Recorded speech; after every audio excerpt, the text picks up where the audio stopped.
نبینا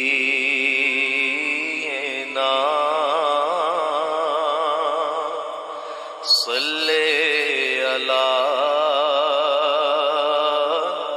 محمد صلی علی نبینا۔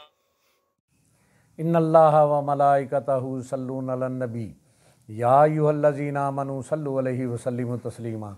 صلوا علی الحبیب۔ الصلاۃ والسلام علیک یا سیدی یا رسول اللہ وعلی آلک و اصحابک یا سیدی یا حبیب اللہ۔ الصلاۃ والسلام علیک یا سیدی یا نبی اللہ وعلی آلک و اصحابک یا سیدی یا نور اللہ۔ سبحان ربک رب العزۃ عما یصفون وسلام علی المرسلین والحمد للہ رب العالمین والصلاۃ والسلام علی سید المرسلین۔ اما بعد فاعوذ باللہ من الشیطان الرجیم بسم اللہ الرحمن الرحیم۔ 70,000 یہودی مر کے زندہ ہو گئے۔ اللہ کریم نے قرآن پاک کی سورہ بقرہ میں حضرت حزقیل علیہ السلام جو اللہ کے نبی اور حضرت موسیٰ علیہ السلام کے بعد ان کے تیسرے خلیفہ تھے، آپ کی قوم کا ایک بڑا ہی عبرت خیز نصیحت آموز واقعہ بیان فرمایا ہے۔ آقا کریم سے پہلے ہر صاحب شریعت نبی کا خلیفہ بھی نبی ہوتا تھا، لیکن آقا پر سلسلہ نبوت منسوخ کر دیا گیا اور آپ کے بعد کوئی نبی نہ آئے گا۔ آپ کو خاتم النبیین بنا کر بھیجا گیا، اس لیے آپ کے چشم عالم سے چھپنے کے بعد آپ کے پہلے خلیفہ بلا فصل حضرت ابوبکر صدیق رضی اللہ تعالیٰ عنہ بنے، جن کا مقام صحابہ میں سب سے افضل ہے۔ حضرت موسیٰ علیہ السلام کے چشم عالم سے چھپ جانے کے بعد آپ کے خلیفہ اول حضرت یوشع بن نون علیہ السلام، دوم حضرت کالب بن یوحنا علیہ السلام اور تیسرے حضرت حزقیل علیہ السلام حضرت موسیٰ کے خلیفہ مقرر ہوئے۔ آپ کا لقب ابن العجوز بھی ہے، یعنی بڑھیا کے بیٹے۔ بنی اسرائیل کی ایک جماعت جو حضرت حزقیل علیہ السلام کے شہر میں رہتی تھی، اس شہر میں طاعون کی وبا پھیل گئی اور لوگ طاعون سے مرنے لگے۔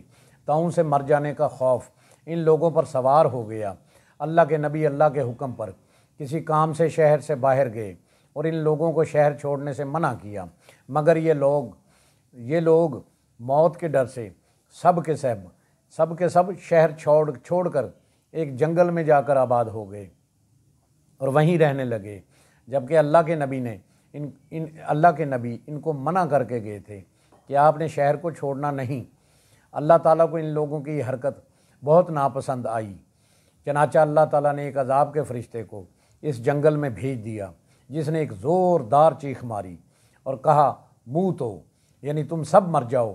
اس بھیانک چیخ کو سن کر بغیر کسی بیماری کے یک دم سارے مر گئے، جن کی تعداد کم و بیش 70,000 تھی۔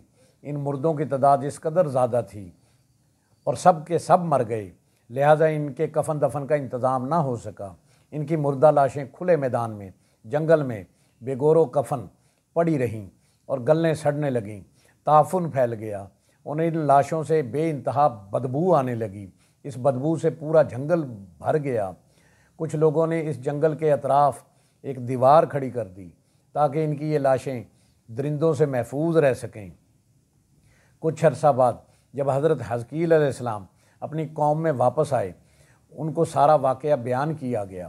حضرت حزقیل کا اس جنگل میں ان لاشوں کے پاس سے گزر ہوا تو وہ اپنی قوم کے 70,000 انسانوں کی موت، ناگہانی موت پر اور بے غور و کفن لاشوں کی فراوانی دیکھ کر رنج و غم سے ان کا دل بھر آیا۔ آپ بہت آبدیدہ ہو گئے اور بارگاہ الہی میں دکھ بھرے دل سے گڑ گڑا کر گریہ زاری اور فریاد کرنے لگے اور دعا کرنے لگے کہ یا اللہ، یہ میری قوم کے افراد تھے جو اپنی نادانی یا غلطی کی وجہ سے موت کے ڈر سے شہر چھوڑ کر جنگل میں آ گئے۔ یہ سب میرے شہر کے باشندے ہیں، ان لوگوں سے مجھے محبت ہے، یہ لوگ میرے دکھ سکھ کے ساتھی تھے۔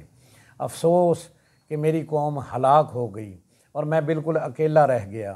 میرے رب، یہ وہ قوم تھی جو تیری حمد کرتی تھی، تیری توحید کا اعلان کرتی تھی، تیری کبریائی بیان کرتی تھی۔ آپ بڑے سوز و دل کے ساتھ دعا میں مشغول تھے کہ آپ پر یہ وحی اتری کہ اے حزقیل، آپ ان بکھری ہوئی ہڈیوں سے فرما دیجئے کہ اے ہڈیوں، بے شک اللہ تعالیٰ تم کو حکم فرماتا ہے، تم اکٹھا ہو جاؤ۔ یہ سن کر بکھری ہوئی ہڈیوں میں حرکت پیدا ہوئی اور ہر آدمی کی ہڈیاں جمع ہو کر ہڈیوں کے ڈھانچے بن گئے۔ پھر یہ وحی آئی کہ اے حزقیل، آپ فرما دیجئے اے ہڈیوں، تم کو اللہ کا یہ حکم ہے کہ تم گوشت پہن لو۔ آپ کا یہ کلام سنتے ہی فوراً ہڈیوں کے ڈھانچوں پر گوشت پوشت چڑھ گئے۔ پھر تیسری بار وحی نازل ہوئی، اے حزقیل، اب یہ کہہ دو کہ خدا کے حکم سے تم سب اٹھ کر کھڑے ہو جاؤ۔ چنانچہ آپ نے یہ فرما دیا تو آپ کی زبان سے یہ جملہ نکلتے ہی 70,000 لاشیں یکدم ناگہاں یہ کلمات پڑھتے ہوئے کھڑی ہو گئیں، سبحانک اللہم و بحمدک لا الہ الا انت۔ پھر یہ سب لوگ جنگل سے روانہ ہو کر اپنے شہر میں آ کر دوبارہ آباد ہو گئے اور اپنی مقررہ عمروں کی مدت بھر زندہ رہے۔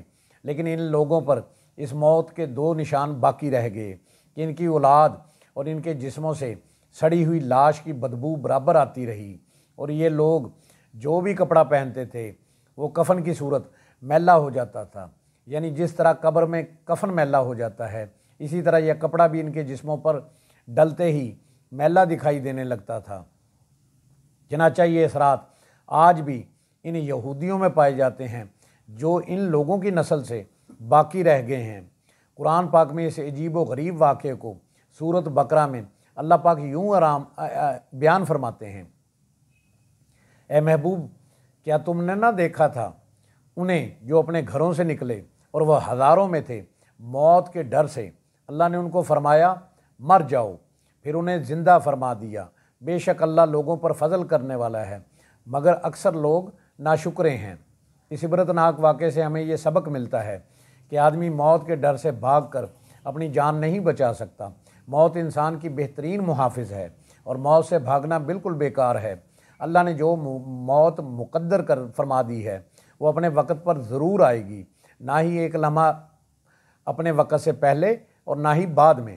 لہٰذا بندوں کو لازم ہے کہ رضائے الہی پر راضی رہ کر صابر و شاکر رہیں، خواہ کتنی ہی تکلیف و وبا پھیلے، اطمینان و سکون کا دامن ہاتھ سے نہ چھوڑیں، اور یہ یقین رکھیں موت کا ایک وقت مقرر ہے، اس سے پہلے مجھے کوئی مار نہیں سکتا اور نہ ہی میں مر سکتا ہوں، اور جب میری موت آئے گی تو میں جہاں بھی چلا جاؤں، جہاں بھی چلی جاؤں، کچھ بھی کروں، کہیں بھی بھاگ جاؤں، ڈٹ کر کھڑا ہو جاؤں، کسی حال میں اجل سے بچ نہیں سکتا۔ اللہ پاک سے دعا ہے کہ اللہ پاک ہمیں ناشکری سے بچائے، شکر و صبر کرنے والا بنائے، اور جن سے اللہ پیار کرتا ہے ہمیں ان کا ادب و سنگت عطا کرے، ہمیں بادب باملاش کے رسول بنائے۔ اللہ کریم ہمیں راہ حق پر چلنے کی، حق بات کہنے کی، سننے کی، اس پر عمل کرنے کی توفیق عطا فرمائے۔ ہم سب کی جان آقا کریم صلی اللہ علیہ وآلہ وسلم کا فرمان عالی شان ہے، جو شخص میری امت میں نیکی پھیلائے اور اچھی بات پہنچائے اللہ اس سے پیار کرتا ہے اور جنت اس کا مقدر ہے۔ جس کسی نے بھی دعا کے واسطے یا رب کہا، کر دے پوری آرزو ہر بے کس و مجبور کی۔ جس کسی نے بھی دعا کے واسطے یا رب کہا، کر دے پوری آرزو ہر بے کس و مجبور کی۔ یا الہی بحق محمد رسول، دعا مجھ گناہ گار کی کر قبول۔